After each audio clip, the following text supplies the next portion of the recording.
distance. Oh, hi there.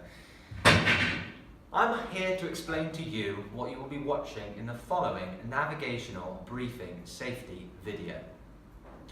I am now going to identify and explain to you the following items that will be discussed. Advantages and disadvantages of simulations, emergency manoeuvres. Emergency manoeuvres will comprise of emergency stops and MOB turns.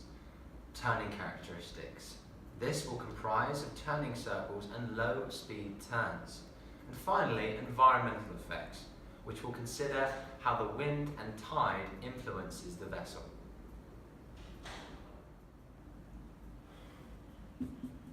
Oh, hi there.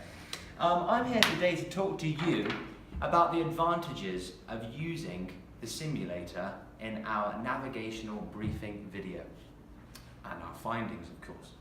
So the advantages. All simulations could be conducted in completely identical conditions.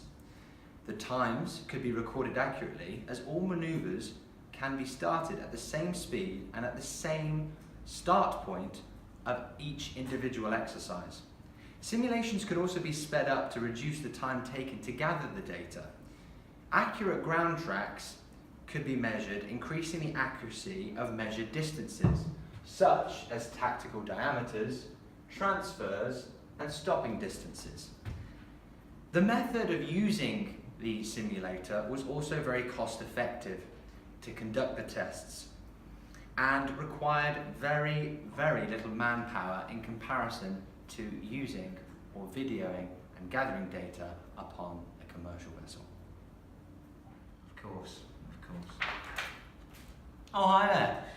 Now, unfortunately, I'm going to have to take the time out of my busy schedule to talk to you today about the disadvantages of the simulator. There aren't as many, but they are prevalent, and I'm going to tell you them right now. The accuracy levels of the simulations are unknown. Human error is still present when conducting manoeuvres.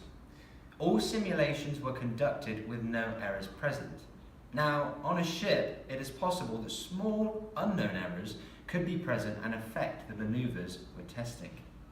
These errors will be ship-specific, therefore cannot be reconstructed within the simulator. Within the simulator, the vessel is assumed as perfect. It does not take into account consideration any discrepancies that may occur during the building process or as the vessel ages. And finally, there are a lot of manuals. Emergency stopping. The tests show that when conducting emergency stops, the most efficient way to stop the vessel is by carrying out low frequency rudder cycling. This will stop the vessel within 1.5 nautical miles and under 7 minutes. Compared to crash stopping, the vessel will stop in 10 minutes and about 3.5 nautical miles. Both crash stops and low frequency rudder cycling have, when the vessel is coming to a stop, she has a tendency to veer to starboard up to 60 degrees. This is due to transverse thrust when the engines are going astern. In the event of loss of propulsion, it is recommended that high frequency rudder cycling is used to stop the vessel. It takes a long period to stop the vessel, but it is the most efficient way with no propulsion methods. MOB turns. Simulations were carried out on Anderson and Williamson turns. Both turns proved a recovery time of 7 minutes. It was found that turning to port when conducting the Anderson turn was the most effective way, and turning to starboard initially with the Williamson turn was the most effective way to use it. This is because transverse thrust aided with the turning. As a result, no recommendation has been given on which MOB turn to use. However, consideration should be given to the effects of transverse thrust. For example, if an MOB occurred on the starboard side, it is recommended that a Williamson turn is used, whereas if an MOB occurred on the port side, it is recommended that an Anderson turn is used. Turning characteristics. From the test conducted, we found the vessel will turn better to port due to the rotation of the prop. As a result of this, the diameter or radius of the turn is also smaller when turning to port. This means that the time taken to complete the turn is also smaller, and that works for both the high-speed turning circles and low-speed turning circles. For this reason, it has been recommended from us that we turn to port where possible to utilise the characteristics of the vessel.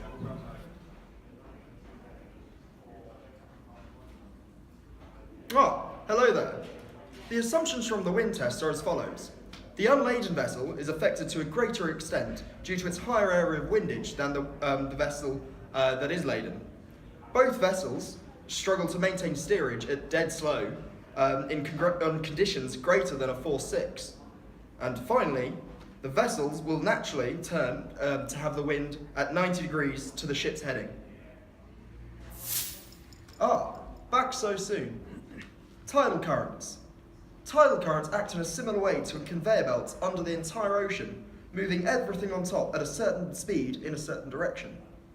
This means vessels can be helped or hindered on their course when they're running with or against the tide. Or vessels can be moved off course by a tide coming in from the side.